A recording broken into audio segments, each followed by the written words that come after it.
Et on corrige le cas clinique. J'ai pas oublié, on va le corriger, C'est parti. Bon, vous avez tous vu, là, c'est une lésion focale de la voûte du crâne. Et donc, on est un peu à la frontière avec la neuroradiologie. Il y a différentes gammes de lésions de la voûte du crâne, mais la première chose, c'est de s'assurer d'où part la lésion. Ici, en fait, on part du plein milieu du diploé. Et donc, sur ces petites images que vous voyez là, surtout en fait sur la T1 Fatsad Gado qui est là, la T1 pas Fatsad Gado qui est ici, là vous avez un sagittal T1, vous avez la diffusion en haut avec la DC à cet endroit-là, la flaire ici à ma gauche, et pouf, ici la SWI. Il faut me faire un petit peu confiance quand je vous dis que la lésion elle est vraiment centrée sur le diploé. Si vous regardez à cet endroit-là sur la T1 Fatsad Gado et ici la flaire, vous voyez quand même qu'il y a un élargissement focal du diploé avec un amincissement des tables internes et externes, qui sont les corticales osseuses de l'os de la voûte du crâne, c'est comme ça que ça s'appelle, qui ont des petites particularités. Et donc ça nous ouvre plutôt une gamme de lésions intra-osseuses plutôt que de gamme de lésions qui seraient d'origine durale, sachant quand même qu'il y a un petit peu de chevauchement, notamment pour les méningiomes qui peuvent souvent avoir une extension intra-osseuse ou être purement intra-osseux. Mais là, qu'est-ce qu'on a comme caractéristique? Déjà, on ne sait pas si la lésion est lithique ou condensante, parce que je vous ai uniquement montré des images d'IRM. Ceci dit, on peut quand même prendre s'en sortir quand on voit que c'est une lésion qui a des limites extrêmement nettes, qui est arrondie, qui est en franc hypersignalité de flair avec un signal qui n'est pas affiché sur l'écran mais en B0 sur la diffusion et également en franc hypersignal de base et qui a un signal qui se comporte comme un signal kystique impur sur les séquences injectées ici et le T1 non injecté à cet endroit-là. On voit que déjà il n'y a aucune prise de contraste à part une fine prise de contraste périphérique et il n'y a pas de rehaussement donc de la tumeur elle-même, de la lésion elle-même. Les autres éléments qu'on peut constater, c'est là sur la SWI, vous voyez, il n'y a pas de dépôt d'hémosidérine, il n'y a pas de calcification centrale évidente. Okay, et sur la diffusion, vous avez un franc hypersignal diffusion. Et là, je ne vous ai pas mis de ROI, mais il y a clairement un signal qui est assez sombre en ADC, en fait, parce que c'est une lésion qui est restreinte à la diffusion. Donc dans ce cas de figure-là, quand on veut caractériser une lésion qui n'est pas forcément strictement évidente au premier coup d'œil, il faut un peu raisonner par gamme, sachant que cette lésion n'a jamais fait parler d'elle-même, que c'est une découverte fortuite. Et personnellement, je pouvais en plus tricher parce que j'ai en réalité une antériorité qui nous montre qu'elle était déjà présente par le passé. Si on n'avait pas cette information-là, c'est plus difficile, bien sûr, et la question, c'est avant tout de ne pas passer à côté d'une lésion évolutive potentiellement maligne. Donc qu'est-ce qu'on peut avoir ? Et donc, quand on parle de gamme diagnostique, eh bien, on peut ouvrir des gammes plus ou moins larges en fonction de la façon dont on veut approcher le problème. Si on parle uniquement de la localisation, donc lésion focale de la base de la voûte du crâne, le diagnostic est large, aussi bien dans le versant pseudo-tumoral que tumoral bénin et malin. Donc, c'est pas suffisant et donc on peut aller rechercher. Qu'est-ce qui pourrait coller ? Pour vous donner une idée, on peut regarder par ordre de fréquence. Donc, si on prend toute la gamme diagnostique, les premières choses à laquelle on va penser, ça va être pour les lésions multiples malignes des métastases ou des plasmocytomes ou lésions de myélome multiples. Ça pourrait coller. Pour d'autres lésions malignes de la voûte du crâne qui n'est pas spécifique, on a les lymphomes. Mais voilà, ça peut être une lésion unique, comme ça peut être des lésions multiples ou diffuses.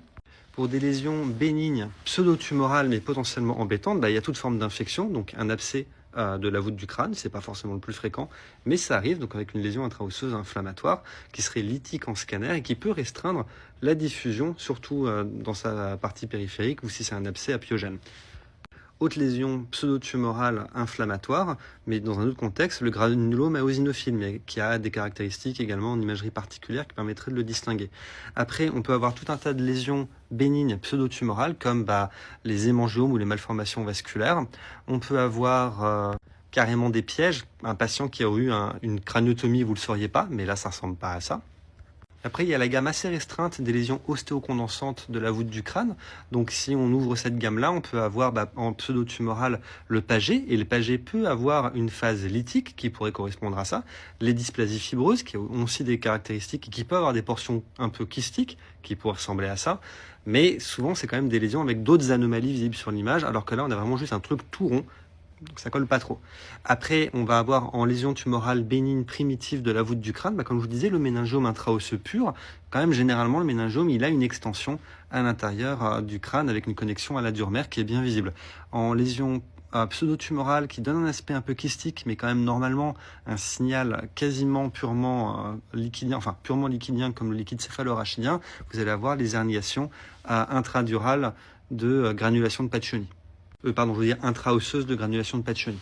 Bon, ça peut dire que c'est vaste, donc il faut quand même d'abord un peu réfléchir sur l'image pour éliminer de larges parties du truc. Mais le point qui est le plus important peut-être à remarquer sur cette lésion, enfin qui nous aide le plus, c'est son signal en diffusion. Et vous avez une lésion qui brille fort en diffusion avec probablement une petite restriction.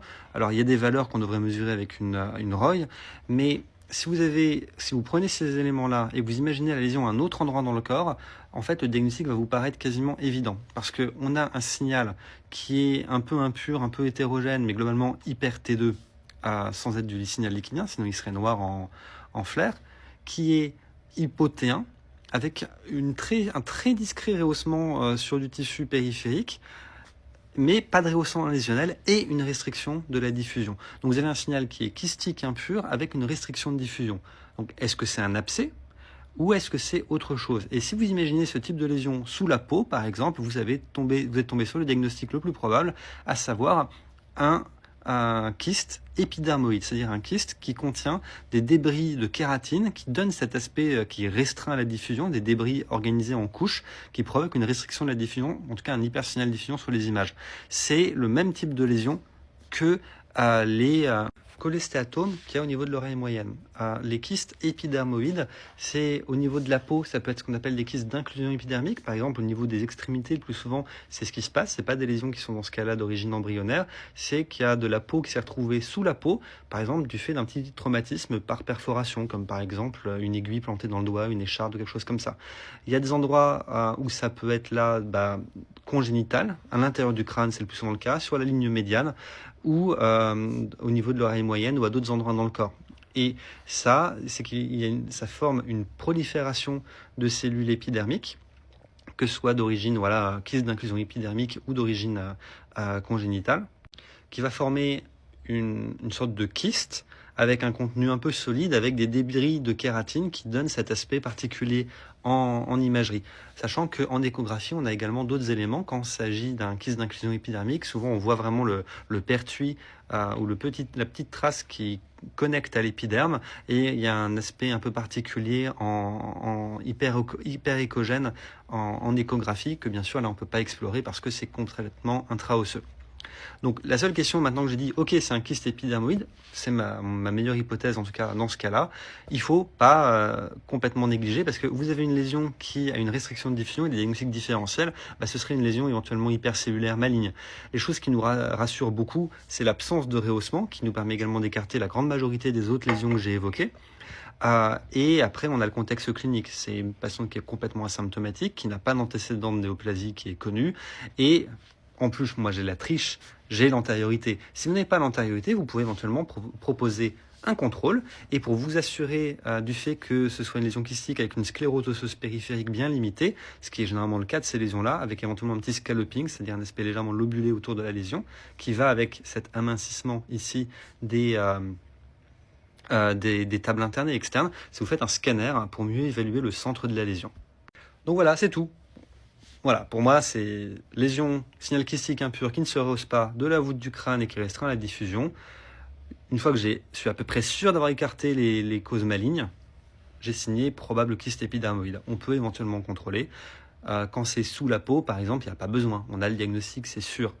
Là, on peut éventuellement faire preuve d'un petit peu plus de prudence et proposer un contrôle pour s'assurer que ça n'évolue pas. Voilà, j'espère que ça vous a plu. Et si vous avez des questions ou des commentaires, ou peut-être que il y a une faille dans mon raisonnement et que vous pensez à autre chose, n'hésitez pas à le mettre dans les commentaires. Abonnez-vous et à une prochaine.